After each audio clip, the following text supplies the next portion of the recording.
이 정도 양을 짜야 자외선 차단 효과가 쭉쭉 올라갑니다.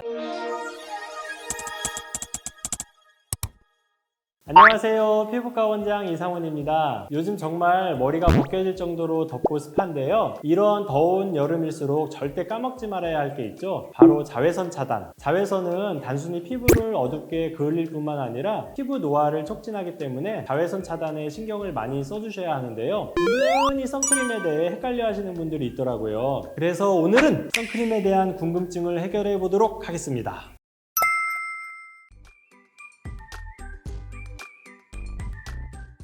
선크림은 바깥에 나가기 30분 전에 발라야 한다는 말 혹시 들어보셨나요? 반은 맞고 반은 틀린 말인데요. 이건 선크림의 종류에 따라 달라지게 됩니다. 우선 선크림은 유기자차와 무기자차 두 가지로 나뉘는데요. 유기자차는 화학적 차단입니다. 선크림에 들어있는 유기물질을 이용해서 자외선을 피부로 한번 흡수한 다음에 그걸 열로 배출하는 원리예요. 이를 위해서는 유기물질이 피부에 흡수되어 제 능력을 발휘할 수 있게 될 때까지 약 30분 정도의 시간이 필요합니다. 그래서 유기자차를 이용하는 경우 외출하기 30분 전에 바르시는 것이 맞습니다. 반면 무기자차는 물리적 차단이에요. 무기물질을 이용해서 피부 위에 막을 형성하고 이 막을 통해 자외선을 물리적으로 차단하고 반사시키는 겁니다. 그래서 무기자차를 사용하는 경우에는 흡수 과정이 필요하지 않기 때문에 30분 전에 바를 필요가 없습니다. 바르고 그냥 바로 나가시면 돼요. 말이 나온 김에 유기자차와 무기자차의 특징과 추천 대상을 간단하게 말씀드려 볼까 하는데요. 우선 무기자차는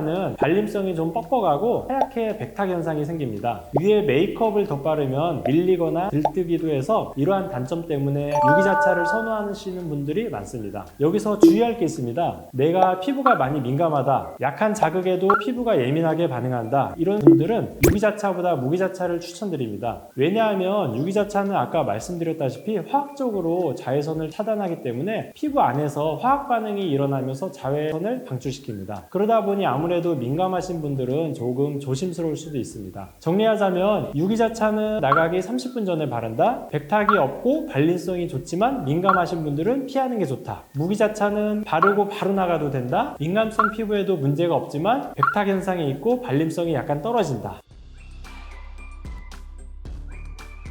이것도 굉장히 많이 들은 질문인데요. 고객님들 중에서 형광등에서도 자외선이 나온다는데 진짜인가요? 하면서 물어보시는 분들이 아주 많았습니다. 일단 형광등에서 자외선이 나오는 것은 맞습니다.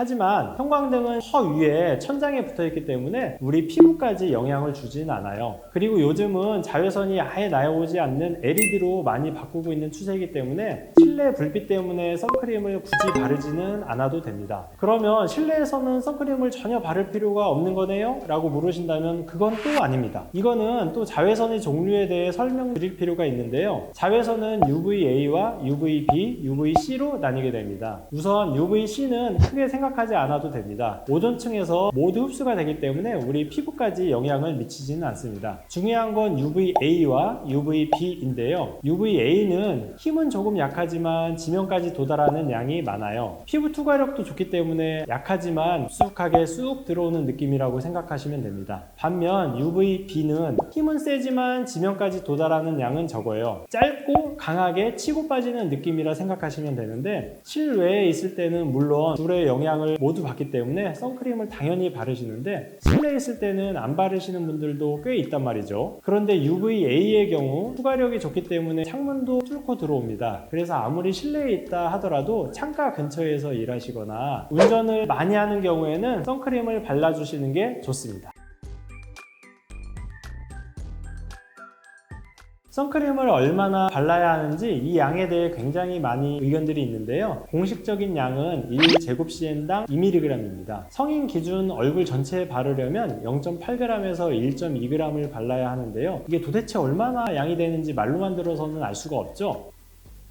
이 정도 양을 짜야 해요. 보통 손가락 한 마디 정도가 꽉 찰 정도의 양인데 이만큼을 얼굴에 다 바르는 건 현실적으로 불가능하죠. 그래서 평소 바르는 만큼 바르시되 2번을 겹쳐 발라주시면 됩니다. 많은 양을 한 번에 바르는 것보다 얇게 여러 번 덧발라주는 게 훨씬 흡수도 잘 되고 효과적이거든요. 한 겹을 바르고 충분히 흡수시켜준 뒤에 한 겹을 더 발라주시면 한 번 발랐을 때보다 균일하게 도포돼서 자외선 차단 능력이 쭉쭉 올라갑니다. 그리고 선크림 바르실 때 우리가 쉽게 놓치는 놓치는 부분이 있습니다. 바로 목과 뒷목 그리고 귀. 머리가 긴 분들은 뒷목이나 귀는 햇빛에 잘 노출되지 않을 수도 있는데 머리가 저처럼 짧으신 분들은 귀랑 뒷목이 훤히 드러나니까 이런 부분들도 꼼꼼하게 잘 발라주시는 게 좋습니다. 이렇게 열심히 선크림을 바르고 바깥에 나갔어요. 과연 선크림의 효과가 몇 시간이나 갈까요? 보통 평균적으로 3시간에서 4시간 정도 갑니다. 그런데 우리가 밖에 나가서 3, 4시간만 있다가 돌아오지 않잖아요. 아침에 나가서 저녁에 들어오는데 중간중간 덧발라줘야 한다는 말이죠. 많은 분들이 선크림을 바르고 그 위에 화장을 이미 하셨는데 공들이 한 메이크업 위에 선크림을 바르기가 쉽진 않죠. 최근에는 이런 색조 화장품들, 특히 가장 많이 쓰시는 쿠션 제품들에도 자외선 차단 능력이 포함되어 있어요. 여기 쿠션 뒷면을 보시면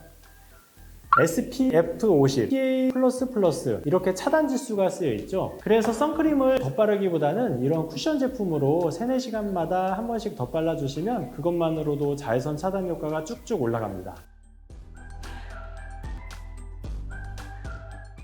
쿠션에도 자외선 차단 능력이 있으니 굳이 귀찮게 선크림 안 발라도 되는 거 아니야? 라고 생각할 수 있는데 물론 아예 안 되는 건 아니에요. 하지만 색조 제품에 들어있는 기능만으로는 조금 부족해요. 애초에 자외선 차단을 위해 나온 제품이 아니라 메이크업 제품에 자외선 차단 기능이 옵션으로 추가된 것이기 때문에 이거 하나만으로 자외선을 차단하기에는 살짝 부족합니다. 쿠션은 선크림을 바르고 시간이 지난 뒤에 덧발라주는 용도로 쓰시는 걸 추천드립니다. 내 사전에는 선크림과 친해져야 피부 노화를 막는다 입니다. 귀찮다고 선크림 건너뛰지 마시고 기초 단계의 마지막이다 생각하면서 사계절 내내 선크림을 꾸준히 발라주신다면 주름 잡티 걱정 없는 깨끗하고 건강한 피부를 얻으실 수 있을 겁니다. 오늘 정보가 도움이 되셨다면 구독과 좋아요, 알람 설정까지 오늘도 내일도 예뻐지는 시간 되세요.